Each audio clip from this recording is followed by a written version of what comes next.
Hello students, this is Abhishek here और स्वागत है आपका हमारे चैनल स्टडी क्लास पे। तो स्टूडेंट, जैसा कि आप सबने थंबनेल में देख लिया होगा कि इस वीडियो में हम बात करने वाले हैं प्रथम वर्ष का विषय बाल्यावस्था एवं बाल विकास। जी हाँ, डीएलएड का प्रथम वर्ष का विषय है बाल्यावस्था एवं बाल विकास, जो बहुत ही महत्वपूर्ण है। इसके कुछ यूनिट 1 के कुछ बहुत ही महत्वपूर्ण क्वेश्चंस हम आपके सामने आज लेकर आए हैं। तो आज का जो हमारा सेशन होने वाला है बहुत महत्वपूर्ण है, जिससे हम इकाई 1 के प्रथम वर्ष के महत्वपूर्ण क्वेश्चंस को देखेंगे। तो हमारी क्लास 1 होगा, इसमें कई इंपॉर्टेंट क्वेश्चंस को आज कवर कर लेंगे, उन क्वेश्चंस के आंसर भी देखेंगे। मैं बता दूं कि ये क्वेश्चंस पहले आ चुके डेट की परीक्षाओं में, यानी पीवाईक्यू भी है, पर साथ ही साथ आने वाले डेट की परीक्षा में भी इनकी संभावना सबसे ज्यादा है, बहुत प्रबल है। तो ये आपका गेस क्वेश्चन भी होगा, ध्यान में रखिएगा। ठीक है, तो चलिए शुरू करें बाल्यावस्था बाल विकास प्रथम वर्ष का विषय। लेकिन शुरू करने से पहले मैं आपको पहले ही बता दूं कि हमारे चैनल पर हरियाणा डीएलएड और साथ ही साथ मध्य प्रदेश डीएलएड दोनों कोर्स अलग अलग है, बट दोनों को हमने अलग अलग लॉन्च कर रखा है। तो आप जिस भी डीएलएड में पढ़ते हैं, हरियाणा के चाहे एमपी के, जो भी कोर्स आप फॉलो करते हैं, तो संपूर्ण course, full course with 1 year validity, जी हाँ, 1 वर्ष की वैलिडिटी के साथ, चाहे आप प्रथम वर्ष के छात्र हो चाहे आप द्वितीय वर्ष के छात्र हो, न्यू सेशन नवन सत्र के लिए पूरा कोर्स होगा, जिसमें आपको मिलेगा क्या, आपको notes, recorded classes, question answer, साथ ही साथ प्रीवियस ईयर क्वेश्चन पेपर के सॉल्यूशंस, ये सब कुछ आपको डिटेल में मिलेगा। ब्लूप्रिंट, गेस क्वेश्चन सब मिलेगा। और मजे की बात कि ये सब कुछ 30% ऑफ के साथ पूरा कोर्स अवेलेबल है। तो फुल कोर्स परचेस करने के लिए, अपने डेट की तैयारी को 101% 100% बनाने के लिए थाउजेंड्स ऑफ स्टूडेंट्स, हजार स्टूडेंट्स हमारे चैनल से पढ़ के 90% से भी अबव स्कोर कर चुके हैं हर साल। तो आप भी अगर ऐसा करना चाहते हैं तो हमारा कोर्स जरूर परचेस करें। फुल तैयारी, कहीं और भटकना नहीं है, कोई सीरीज, कोई किताब, कुछ खरीदना नहीं है। ब्लूप्रिंट की चिंता खत्म, गेस क्वेश्चन की चिंता खत्म, भाई हर एक चीज उपलब्ध होगी। फुल पैकेज है आपका, बहुत कम दाम में 30% छूट के साथ। कोर्स परचेस करने के लिए इस वीडियो के डिस्क्रिप्शन में जाएंगे तो ऐप की लिंक मिलेगी, ऐप डाउनलोड कर लें बिना किसी कूपन कोड के। अभी 30% ऑफ चल रहा है, कूपन कोड डालने पे सिर्फ 10% का मिलता है, तो कूपन कोड छोड़ दीजिएगा, डायरेक्ट आपको 30% का ऑफ मिल जाएगा। बहुत आसानी से कोर्स सिलेक्ट कर लेना। तो चलिए अब आगे बढ़े, बात तो होगी इसी हमारे कोर्स की। अब सीधा सीधा आएंगे अपने सवाल की ओर। तो सवाल है अभिवृद्धि और विकास में अंतर। जी हाँ, अभिवृद्धि और विकास में क्या अंतर होता है, ये हमारा सवाल होगा, बहुत महत्वपूर्ण। इसके पहले भी ये क्वेश्चन बहुत इंपॉर्टेंट है, और वैसे भी अगर आप डीएलएड के स्टूडेंट हैं और अगर आप टीचिंग फील्ड में हैं, अगर आप वृद्धि विकास के बारे में जानना तो आपका फर्ज बनता ही भाई, ये जान लीजिएगा, क्योंकि इसके बिना आप कई सवाल नहीं बना पाएंगे, चाहे आप टीटी हो, सीटेट हो, कुछ पास नहीं कर पाएंगे। तो इसमें सवाल जुड़े हुए आते ही आते हैं। ठीक, तो हम बात करेंगे उसी की। तो आप सबसे पहले देखिए भाई, सबसे इंपॉर्टेंट जो आप देखेंगे वो कि भाई अभिवृद्धि क्या होती है और विकास क्या होती है। तो पहली बात ये कि जो विकास होता है उसे हम डेवलपमेंट बोलते हैं अंग्रेजी में। ठीक है, ध्यान रखना, विकास को अंग्रेजी में क्या बोलते हैं भाई, डेवलपमेंट बोलते हैं। ठीक, और जो अभिवृद्धि होती है उसको बोला जाता है ग्रोथ। क्या बोलते हैं भाई उसको, ग्रोथ, उसको ग्रोथ बोलते हैं। तो ये ध्यान में रखना, डेवलपमेंट यानी विकास और अभिवृद्धि मतलब ग्रोथ। ये ध्यान रखिएगा कि विकास बड़ा टॉपिक है, विकास के अंदर ही अभिवृद्धि आती है। जैसे मेरे शरीर का बढ़ना, ये क्या हो गया मेरा डेवलपमेंट, पर मेरे शरीर में हाथ बढ़ना या फिर सिर्फ उंगली बढ़ना या फिर सिर्फ घुटने का, पैर का बढ़ना, तो ये क्या हो गया मेरे लिए अभिवृद्धि। यानी विकास एक बड़ी सी किताब है, उस किताब का एक चैप्टर, एक यूनिट हो सकता है क्या, अभिवृद्धि, ऐसा आप समझ सकते हो। तो चलिए अब इनकी परिभाषा जान लेते हैं। अभिवृद्धि, तो अभिवृद्धि का मीनिंग, इसकी परिभाषा क्या, अभिवृद्धि से हमारा तात्पर्य बालक की शारीरिक लंबाई, ऊंचाई, मोटाई, इससे होता है ना, बालक की शारीरिक लंबाई, चौड़ाई और भार में वृद्धि वगैरह, इससे इसको बोलते हैं क्या, अभिवृद्धि। अभिवृद्धि क्या है, अब ये ध्यान में रख लो एक बेसिक अंतर कि अभिवृद्धि बाहरी चीजों के लिए रहती है, मतलब हाथ पैर बड़ा हो रहा है कि नहीं, शरीर बड़ा हो रहा है कि नहीं, लेकिन दिमाग, समझदारी, मैच्योरिटी, परिपक्वता अंदर से बड़ी हो रही है क्या, पता ही नहीं चलता। तो विकास तब होगा जब सब कुछ बढ़ेगा। अब ऐसा भी नहीं कि दिमाग बहुत इंटेलिजेंट है लेकिन बच्चे की हाइट 2 फुट ही रहेगी, तो ये नहीं हो सकता, ये ध्यान में रखिएगा। तो बाहर से विकास और अंदर से विकास दोनों को मिला लेंगे तब जाके उसको विकास बोलते हैं, लेकिन सिर्फ बाहरी विकास को अभिवृद्धि बोलते हैं, ये ध्यान में रखिएगा। ठीक है, फिजिकल, सिर्फ फिजिकल चेंज हमारा अभिवृद्धि कहलाएगा। फिजिकल, इमोशनल, मेंटल, सारे तरह के डेवलपमेंट, सारे तरह के चेंजेस, उसको हम विकास बोलेंगे। तो विकास का अर्थ क्या होता है भाई, विकास से हमारा तात्पर्य आकृति या रूप में परिवर्तन से होता है। शारीरिक संरचना या ढांचे में परिवर्तन का कारण ही वृद्धि है। मानव विकास के अंतर्गत अभिवृद्धि के साथ साथ उसके शारीरिक और मानसिक व्यवहार में होने वाले परिवर्तनों से होता है, ये ध्यान रखेंगे। तो अभिवृद्धि मतलब सिर्फ शारीरिक, लेकिन अगर विकास बोल दिया तो शारीरिक साथ साथ मानसिक दोनों विकास चाहिए, दोनों की वृद्धि चाहिए, तब जाके होगी। अभिवृद्धि को ही वृद्धि बोलते हैं एक्चुअल में। ठीक है, ये भी ध्यान में रखना, अभिवृद्धि को वृद्धि भी बोलते हैं शॉर्ट में। तो ये भी ध्यान रखोगे, ऐसा नहीं बोलना कि सर आप तो अभिवृद्धि विकास पढ़ा रहे हैं और वहां वृद्धि आ गया, ले मास्टर ने पढ़ाई नहीं, ऐसा मत बोल देना भाई, बात वही है, मीनिंग वही है। क्लियर है? ठीक है, चले, तो ये समझ में आ गया, क्लियर, अभिवृद्धि और विकास, ये दो टॉपिक क्लियर है। चलो तो आगे बढ़े, चलो अब आइए यहां पर, अब बड़ा इंपॉर्टेंट है भाई, मानव की अभिवृद्धि, मानव का विकास, ठीक है, मतलब अभिवृद्धि और विकास के बीच अंतर, वृद्धि और विकास में अंतर। अब ये बड़ा इंपॉर्टेंट टॉपिक है, बहुत हॉट टॉपिक है, यानी बार बार डीएड की परीक्षाओं में पूछा जाता ही जाता है, ठीक है, इतना इंपॉर्टेंट टॉपिक है ये, ठीक। तो इसी की बात आज करने वाले हैं, बहुत महत्वपूर्ण टॉपिक है, बहुत महत्वपूर्ण सवाल है। आई होप मैंने पूरा जूम आउट कर दिया, आप क्लियरली देख पा रहे होंगे। तो सबसे पहला अंतर देखो, मानव की अभिवृद्धि की एक सीमा निश्चित होती है जिसे परिपक्वता अवस्था कहते हैं। यानी वृद्धि, अभिवृद्धि का मतलब क्या कि भाई अभिवृद्धि का मतलब शरीर का विकास, तो शरीर के विकास की एक सीमा होती है ना। ऐसा तो नहीं है व्यक्ति 6 फुट का हो गया, अब 18 साल 20 साल में 6 फुट का हो जाता है तो अगले 10 साल में 7 हो जाएगा, अगले और 10 साल में 8 फुट हो जाएगा, ऐसा तो नहीं होता है ना। तो व्यक्ति का विकास एक समय आके अभिवृद्धि रुक जाती है ना। अभिवृद्धि क्या होती है, रुक जाती है, विकास कभी नहीं रुकता है, ध्यान रखेंगे, ठीक। मानव विकास की कोई सीमा नहीं होती, यह जीवन पर्यंत चलती है, जन्म से लेकर मृत्यु तक चलती है, ऐसा बोलते हैं विकास के बारे में।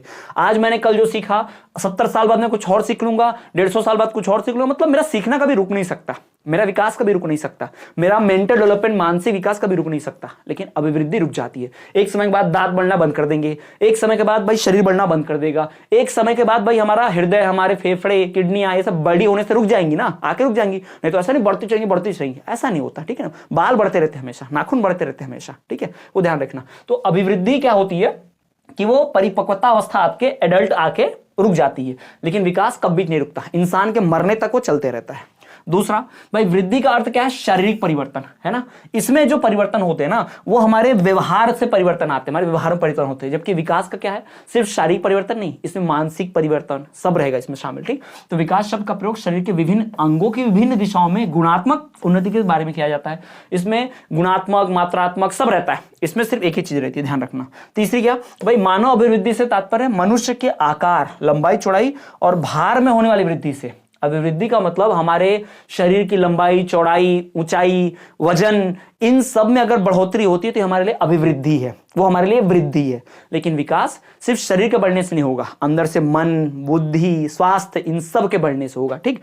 तो मानव विकास से तात्पर्य मनुष्य के आकार एवं भार में वृद्धि के साथ साथ उनके व्यवहार, ज्ञान, कला, कौशल सब में देख लो आप, है ना। भार में वृद्धि, लंबाई उम्बाई सब इधर है, लेकिन उसके अलावा और चीजें, ज्ञान, कला, कौशल, स्किल, व्यवहार, ये सब रहता है।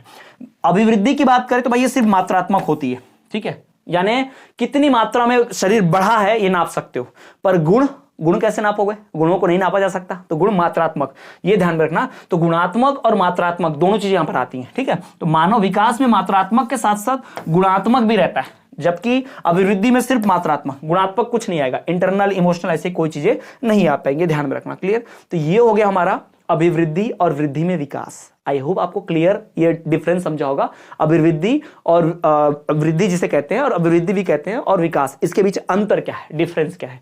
ये सवाल बार बार पूछा है, प्रीवियस ईयर क्वेश्चन है, साथ ही साथ आने वाले डेट की परीक्षा के लिए बहुत महत्वपूर्ण है, ये भी बहुत पूछा जाता है, ध्यान रखिएगा। आगे बढ़े, आ जाएगी।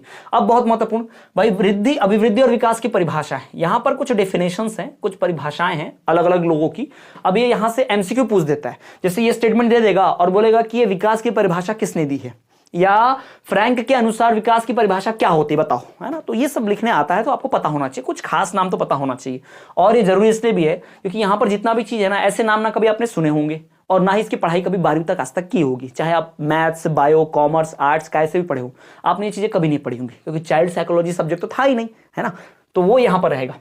तो देखो फ्रैंक के अनुसार, ठीक है, तो जो मनोवैज्ञानिक फ्रैंक, उन्होंने क्या कहा कि अभिवृद्धि से तात्पर्य कोशिकाओं में होने वाली वृद्धि से, हमारे सेल्स में, कोशिकाओं में जो वृद्धि होती है उसका मतलब अभिवृद्धि है, जैसे कि लंबाई, भार, वजन इत्यादि, ठीक है। लेकिन जो विकास है, विकास से तात्पर्य प्राणी में होने वाले संपूर्ण परिवर्तन से होता है, जो पहले बता रहा था, शरीर बढ़ा सिर्फ बाकी चीजें बढ़ी मात्रात्मक, तो हमारे लिए अभिवृद्धि। लेकिन मात्रात्मक और गुणात्मक दोनों, शरीर के साथ साथ भावनाएं सब बढ़ रही हैं तो हमारे लिए विकास हो जाएगा। यही फ्रैंक जी ने भी कहा।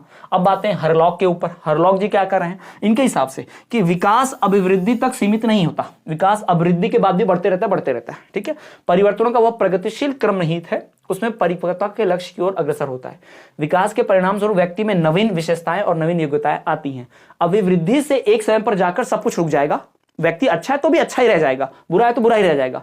लेकिन उसमें अगर विकास होगा तो बुरे व्यक्ति का भी हृदय परिवर्तन हो सकता है, अच्छे का भी हृदय परिवर्तन होकर बुरा बन सकता है। तो विकास जो है चलते रहता है। उसके बाद मेरिडिथ, इन्होंने भी कुछ कहा, परिभाषा दी भाई। इनने क्या परिभाषा दी, कुछ लेख अभिवृद्धि का प्रयोग केवल आकार की वृद्धि के अर्थ में करते हैं। कुछ लोग का मानना है कि अभिवृद्धि का मतलब सिर्फ और सिर्फ आकार की वृद्धि, शरीर की बनावट वृद्धि, और जबकि विकास का क्या प्रयोग विभेद तथा विशेषीकरण के रूप में होता है। जबकि विकास और डिफरेंस और गहराई और बातें सब चीजें बताता है। तो ये अभिवृद्धि और विकास का परिभाषा अलग अलग लोगों के अनुसार, फ्रैंक के अनुसार, हरलॉक के अनुसार और मेरिडिथ के अनुसार, ये तो तीनों जो हैं परिभाषाएं, इन तीनों जो परिभाषाएं दी हैं अभिवृद्धि और विकास की, ये आपके सामने क्लियर है। अब आ जाते हैं थोड़ा आगे आ जाए और बात कर ले अवलोकन की। अवलोकन किसे कहते हैं, ठीक है। अवलोकन क्या होता है, बड़ा इंपॉर्टेंट टॉपिक है, महत्वपूर्ण टॉपिक है। तो भाई कई लोगों ने इसके ऊपर परिभाषाएं दी हैं। सबसे ज्यादा खास जो परिभाषा मानी जाती है गुड और स्किट्स की। जी हाँ, तो गुड और स्किट्स ने अवलोकन की कुछ अच्छी खासी परिभाषा दी है। इन्होंने क्या परिभाषा दी है अवलोकन की, अब ये याद रखना, बहुत बड़ा पीआईक्यू है, प्रीवियस ईयर आया है, कई बार आया है। अवलोकन का महत्व अभी इसके बाद वो भी हम पढ़ेंगे, लेकिन ये ध्यान रखिएगा ये टॉपिक बड़ा इंपॉर्टेंट है, कई बार पूछा जा चुका है, ठीक। तो अवलोकन इन्होंने क्या कहा, गुड और स्किट्स ने क्या परिभाषा दी अवलोकन की। अवलोकन व्यक्तियों को विभिन्न परिस्थितियों, अलग अलग सिचुएशन, अलग अलग परिस्थितियों में प्रदर्शित किए गए उन बाहरी व्यवहारों की खोज है। अवलोकन का मतलब क्या होगा, मैं किसी व्यक्ति पे नजर रखूंगा, ठीक है, उसके हाल चाल, हाव भाव, उसकी हरकतें देखूंगा और देखने के बाद अपना कुछ निष्कर्ष निकालूंगा, रिपोर्ट तैयार करूंगा। यही क्या है, अवलोकन, ठीक है, ये ध्यान रखिएगा, ठीक। तो वही उन्होंने कहा कि व्यक्ति द्वारा प्रदर्शित किए गए बाहरी व्यवहार से मेरे मन में, मैं अगर मान लो क्लास में बैठ के किताब खोल के पढ़ने की एक्टिंग कर रहा हूं, टीचर समझेगा क्या मस्त लड़का भाई, क्या बंदा भाई पढ़ रहा है, लेकिन अंदर कुछ और ही चल रहा है, पिक्चर सोच रहा हूं मूवी के बारे में। तो अवलोकन से बाहरी व्यवहार के बारे में पता चल पाता है, अंदर ही बड़ा मुश्किल से, ठीक है। तो जिनका चयन सामान्य जीवन व्यतीत करने अथवा कुछ बातों का प्रतिनिधित्व, कुछ बोला है सब नहीं, हेतु परिस्थितियों को चिन्हित करने हेतु किया जाता है। कोई व्यक्ति अगर शांत होकर क्लास में ध्यान दे रहा है तो अक्सर टीचर यही अवलोकन करता है कि ये व्यक्ति थोड़ा सा होशियार है, पढ़ने में कंसंट्रेशन ज्यादा अच्छा है, तो इसके संस्कार अच्छे हैं, ठीक है, ये सभ्य बालक है, ऐसा मान लेंगे। कोई बच्चा बहुत मारपीट करता है, मस्ती करता है और मौज मस्ती में लगा रहता है, मारपीट में, तो ऐसे व्यक्ति को हम मान लेंगे कि ये बुरा लड़का है भाई, ये असभ्य बालक है ना, अपराधी बालक है, मारपीट करते रहता है, ऐसा भी मान लेंगे हम। तो ये जो चीजें हैं ये गुड और स्किट्स ने बताई अवलोकन के बारे में कि अवलोकन है क्या एक्चुअल में, ठीक है। आई होप आप समझ गए होंगे अवलोकन क्या है। अवलोकन व्यक्ति के बाहरी व्यवहार को नापने के लिए करते हैं और उससे एक निष्कर्ष पर पहुंचते हैं कि ये मस्ती करता है, ये बातें करता है, ये पढ़ता नहीं, इसके नंबर नहीं आते हैं, तो अवलोकन कि ये बच्चा पढ़ाई में बहुत कमजोर है, असभ्य बालक है, ये चुप रहता है, होमवर्क कंप्लीट करता है, लड़ाई झगड़ा नहीं करता और क्वेश्चन भी बना लेता है, इसका मतलब ये होशियार बच्चा है, सभ्य बालक है, बस हो गया। अवलोकन करते हैं बाहरी चीजों को देख के और उससे एक रिजल्ट निकालते हैं, यही है अवलोकन, उससे कुछ चीजों को चिन्ह कर लेते हैं, ठीक। अब अवलोकन का महत्व, इंपॉर्टेंस, भाई अवलोकन का इंपॉर्टेंस क्या है, अवलोकन का महत्व क्या है। नंबर 1, मूल्यांकन में अवलोकन का विशेष महत्व है। अगर बोला जाए क्लास में कि पहचानिए, टीचर को बोला जाए कि आपके हिसाब से क्लास का मॉनिटर बनने लायक कौन है, कौन अच्छा करता है, तो भाई हमें मूल्यांकन करने के लिए अवलोकन की बहुत ज्यादा आवश्यकता पड़ेगी। दूसरी बात, इसके द्वारा छात्रों से संबंधित जानकारी विभिन्न साधनों एवं विधियों से एकत्रित की जाती है। यानी बच्चों का पूरा एक बायोडाटा, पोर्टफोलियो, रिकॉर्ड रहता है मेंटेन कि भाई हाँ ये टाइम पर आता है, कभी लेट नहीं होता, इसका होमवर्क कंप्लीट रहता है, व्यवस्थित आता है, झगड़ा मस्ती नहीं है, सब चीज, यानी तो व्यक्ति के बारे में पूरी डेटा, टीचर के बारे में, टीचर स्टूडेंट के बारे में, छात्र के बारे में सब डेटा रख सकता है। फिर अवलोकन के आधार पर पूर्व प्राप्त जानकारी की पुष्टि की जाती है। हमें दिख रहा था कि ये लड़का बड़ा होशियार है, देखते तो फिर देखेंगे अरे हाँ ये तो क्लास में टाइम पर आता है, ये तो कॉपियां कंप्लीट रखता है, इसकी राइटिंग भी अच्छी है, हाँ यार होशियार तो है। यानी पहले वाली बात को और पुख्ता करने के लिए भी अवलोकन का इस्तेमाल करते हैं। और मनोवैज्ञानिक जांच के अनुसार प्राप्त तथ्यों की पुष्टि हेतु अवलोकन विधि अत्यंत श्रेष्ठ है। यानी साइकोलॉजिकल चीज समझनी है तो अवलोकन करो। किसी से पूछोगे बेटा तुम होशियार बच्चो, तो हाँ ही बोल देगा, पर अगर आप उसको ऑब्जर्व करो आपको पता चल जाएगा सच भी है ना, ठीक। तो ये हो गया अवलोकन। अवलोकन के द्वारा शिक्षक छात्र की त्रुटियों की जांच कर लेता है। अवलोकन से टीचर जो है, बच्चा क्या गलती कर रहा है, स्टूडेंट्स क्या गलती कर रहे हैं, उनको कौन जान लेता है, टीचर। तो छात्र की गलतियों के बारे में, छात्र की अच्छाइयों के बारे में, बुराइयों के बारे में टीचर अवलोकन के थ्रू, शिक्षक जो है अवलोकन के थ्रू जांच लेता है। क्लियर। तो ये हो गया भाई अवलोकन का महत्व, इंपॉर्टेंस, ठीक है।